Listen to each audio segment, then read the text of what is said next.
Bonjour à toutes, bonjour à tous, bonjour à toi. Bienvenue dans le Passeport illimité, le podcast qui déconstruit et explore les idées reçues sur la gestion émotionnelle, la gestion du stress et sur la liberté par le leadership. Bienvenue dans l'épisode 4 de la saison 1.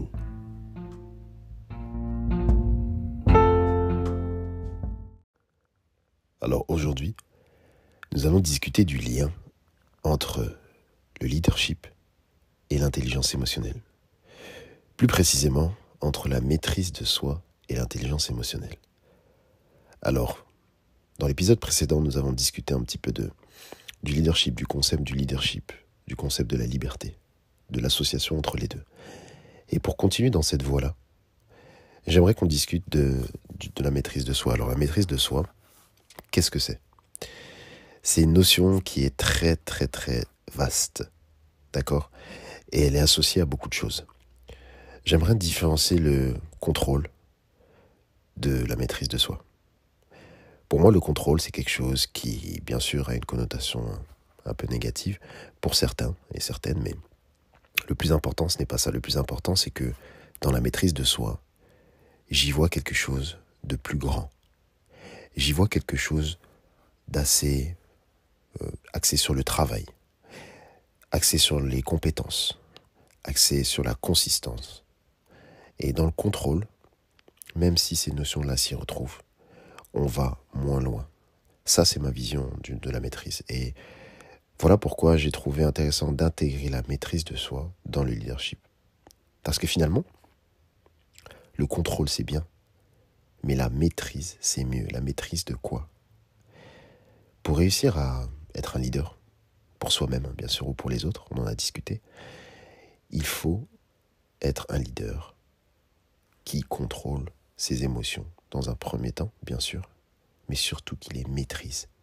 Qu'il les maîtrise parce que cette personne-là va être capable d'aller comprendre précisément ce qu'il y a derrière ce mécanisme émotionnel. Va être capable d'identifier ce mécanisme émotionnel. Et pourquoi on réussit à faire ça finalement ? C'est parce que ce sont des aptitudes. On a vu dans l'épisode précédent que le leadership était une aptitude. Donc ce n'était pas quelque chose forcément d'inné. C'est quelque chose qui pouvait être acquis avec du travail.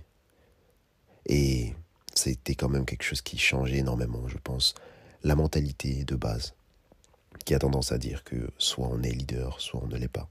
Et ici, avec la maîtrise de soi, et le lien avec le quotient émotionnel notamment, on arrive à peu près au même point. Le quotient émotionnel, je viens de dire un ensemble de mots que je n'ai pas défini. Alors le quotient émotionnel, qu'est-ce que c'est ? On a tendance dans notre société, bien sûr, à être conditionné par de l'intelligence, mais nous ne connaissons qu'une seule intelligence classique, qui est l'intelligence rationnelle.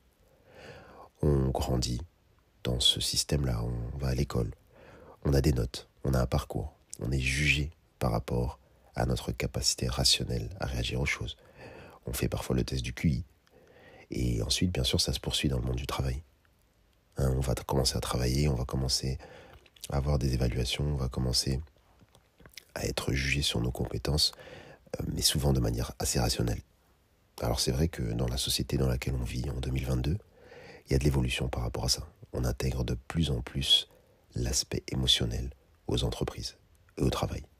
Ça, c'est une bonne chose. Et donc cet aspect émotionnel, il est défini par un quotient qu'on appelle le quotient émotionnel.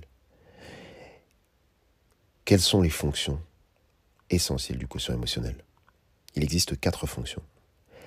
L'aptitude à identifier son état émotionnel et celui des autres. Dans la formation Full Mindedness, notamment, j'en parle, parce que je discute un petit peu de l'empathie. Et on aura l'occasion aussi d'en discuter un peu plus tard. Mais donc, cette aptitude-là à identifier l'état émotionnel, très important. Une aptitude aussi à comprendre le déroulement naturel des émotions. Comprendre comment cela se déroule, qu'est-ce qui se passe vraiment. Une aptitude à raisonner sur ses propres émotions et celles des autres. Et enfin, une aptitude à gérer ses émotions. Voici les 4 fonctions essentielles du quotient émotionnel. Et évidemment, ce sont des fondements de la maîtrise de soi. Et qui dit maîtrise de soi, dit réussite sociale. Bien sûr. Pourquoi ? On a beau être la personne la plus intelligente, rationnellement, si nous ne sommes pas capables de maîtriser ses émotions, finalement, à quoi ça sert ? Si nous ne sommes pas capables de communiquer, de gérer notre stress, de gérer nos émotions en interne, comment atteindre le maximum de la performance ? Je te laisse sur cette question-là. Et la suite au prochain épisode.